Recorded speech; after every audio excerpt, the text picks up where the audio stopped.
Yoshlarimiz va hissiyot bo'shliqi. Kasal va davo. Abdore Ramazon. Tarjima qilguvchi Re Hilal. Muharrir Abdulhakim Aydin. Haqdan eg'ishni gullanish, haqqa qarshi turishni erkinlik deb qaraydigan bir qism dinsiz munbarlar va tashviqot vositalarining ta'sirida yoshlarimizning o'xshamagan darajada va ig'ir besim va qiyinchilik to'lqiniga uchrayotganligi ma'lum.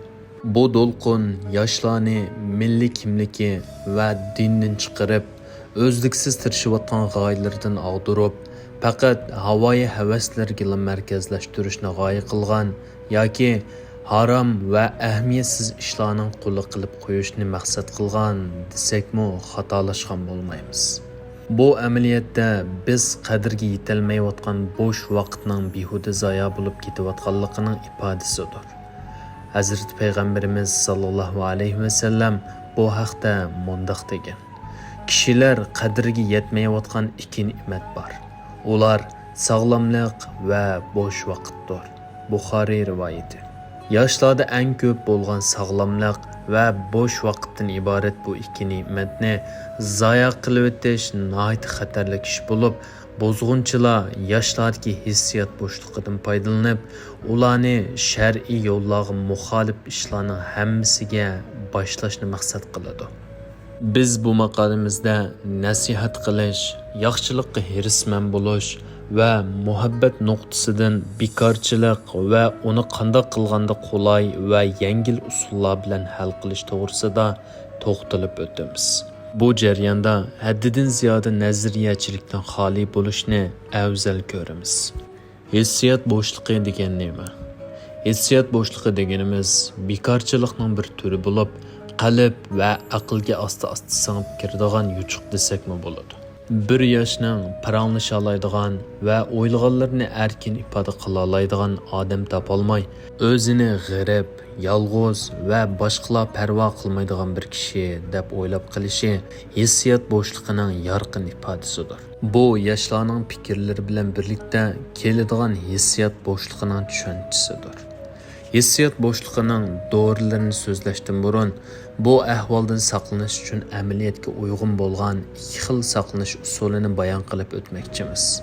Ular bo'lsa o'zini boshqarib tekshirib turish va oila tarbiyasi va ko'rsatmasiga bo'ysunishdir. Undaqda bu holatni qanday davolaymiz? Birinchi, doim Allohga esilish. İtaat azaldan hayotdagi utuq qozonishning asosi, nafsiy turaqlikning manbasi va haqiqiy qalb xotirjamligining boshlanishi bo'lib kelyapti. Allohning arg'amchisiga esilib, uninga ching yopishganda hayot yo'llaridagi bekorchilikdan saqlanib, hissiyot horig'inligini yengillab kela bo'ladi. Shu orqali insonning qalbi va dini saqlanib qoladi va Alloh taolo u insonning so'zlari, ish faoliyatlaridagi birdan-bir g'oyaga aylanadi. İnsan uchun uningdan katta hayotlik yo'li va g'oyasi bo'lmasi kerak. Lekin bu osonga to'xtamaydi va bu yo'lda dushmanlar ko'pdir. Bir solih kishi nafsi, shayton, havoyi havas hammasi mening dushmanlarim tursa, qandoq nijotlikqa erishiman deb 3 dushmanni bayon qilgan ekan, agar shu kishi hozir tirildirib bugungi dushmanlarni ko'rgan bo'lsa, o'qiyasini challab kecha kunduz hatto oylarcha hushyor turgan bo'ladi. Ikkinchi, yoshlar bilan yaxshi aloqa o'rnatish.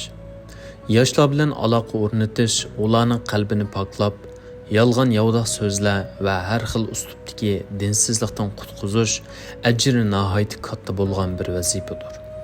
Bir insonni Alloh yo'liga hidoyat qilgan kishining mukofoti qizil to'gidan yaxshi tursa, nafslarni o'ziga ram qilib oladigan yangi shakldagi kundalik o'q zambiraklarning hujumiga uchrab turadigan bir avlodni isloh qilishning ajri qanchalik katta bo'lar ha? Lekin hammadan muhimi, aloqa o'rnatquchining gaplari insonni jalb qila oladigan, yaxshi ko'riladigan gaplar bo'lishi, odamning ruhini tushiradigan, arani buzadigan va qochiradigan so'zlar bo'lmasligi kerak.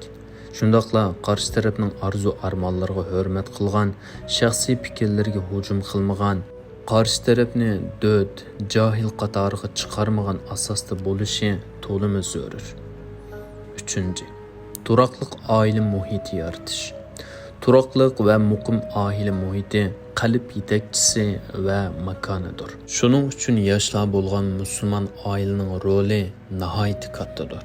Hayotning qiyinchiliklari va agri-bugri yo'llaridan yoshlarni oson o'tkazish uchun oldi bilan oiladan iborat bu ulni yaxshilash kerak. Oila boshlig'i bo'lgan kishi kemining kapitani hisoblanadi.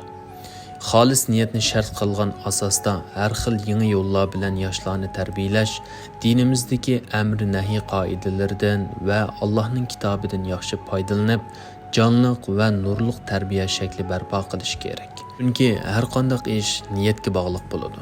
Yana bir tarafdan bolalarni ijtimoiy aloqa vositalari, televiziya kanallari va to'rlarga tashlab bermaslik va xizmat aldirashchilik va harg'inlik qatorliq bahonalarni hayotdan supurib tashlash kerak. Chunki musibatlarning hammasi mana mush yerdan chiqyotidi. Shunga oilalarga shuni ta'kidlaymizki, yoshlarning uydan qochadigan, xushalliqni uydan emas, ko'chalardan, yomon do'stlardan izlaydigan bo'lib qolmasligi uchun oilaning ig'irligi va besimlarini bolalardan yiroq tutish kerak. Chunki bular yoshlarga va ularning hayotiga ta'sir qilib, hayotini o'zgartirib o'tadi. Shuning uchun o'yg'oqlik bilan bu masalalarga sal qaramaslik, jiddiy pozitsiyada bo'lish va alohida ehtiyot qilish to'limi muhim. 4. Iqtidor yetildirish va tarbiyalash.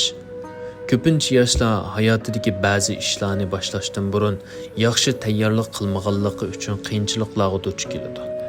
Masalan, kunimizdagi ajrashib ketish nisbatining yuqorilab ketishi mening qarashimcha yosh qiz-o'g'illarning to'y qilish va oila qurish bosqichidagi ta'lim-tarbiyasining kamchiligidan bo'lsa kerak. Yoshlar ota-onasining orzusini amalga oshirish uchunla hech tayyorliksiz holda to'y hayotiga qadam bosadi. Hatto muhabbat ustiga qurildi degan oilalarmi to'yni oldingi shart qildigan, oilani texmo go'zal, mustahkam qildigan muhabbat bilan hissiyot va havasni farqlantirmaganlik sababidan vayron bo'lib ketyotidi. Uning uchun yoshlar qalb, aql, hayot qarashi jihatdan atrofli yetilgan, bekor qolmaslikning ahamiyatini haqiqiy tunib, vaqtlarini aql va qalb jihatdan taraqqiy qildirishga, iqtidorlarni texmi yuqori ko'tarishga, o'zining qudrati yetkincha yangi mahoratlarni egallab, atrofida yuz berayotgan ishlarga nisbatan xotirjam qalb egasi va aql sohibi bo'la olgandala utuq qozona oladi. Nurg'un kishilarning bo'sh vaqt ne'matidan joyida foydalanishi nima degan go'zal, ha? Oxirida deydiganimiz shuki, hissiyot bo'shliqi piltisi uzun vaqtliq bombaga o'xshaydi. Uning ikki uchi bor. Bir uchi oilaning qo'lida bo'lsa, yana bir uchi yoshlarni dindan chiqarib ozdirmoqchi bo'lgan va ularni egilib olib, vaqti va imkoniyatlarini o'ziga bo'ysundirib olmoqchi bo'lganlarning qo'lida. Shuning uchun bu ahvolga alohida diqqat qilishimiz kerak. Chunki dushman yoshlarni o'ziga tortib kelsa, uningdan kelib chiqadigan oqibatlar texmi xatarlikdir. Shunga oilalar yoshlarni o'z qo'yniga elish va sig'dirishda cho'qim muvaffaqiyat qozonishi kerak. Ko'pchilik hammaylarning yoshlarni bu tushkunlik patqiqi va do'lqinlardan xotirjamlik qirg'og'iga sog'-salomat yetkazib qo'yish mas'uliyati bor deb qaraymiz. Ulug' Alloh yoshlarimizni barliq yomonliklardan saqlasin.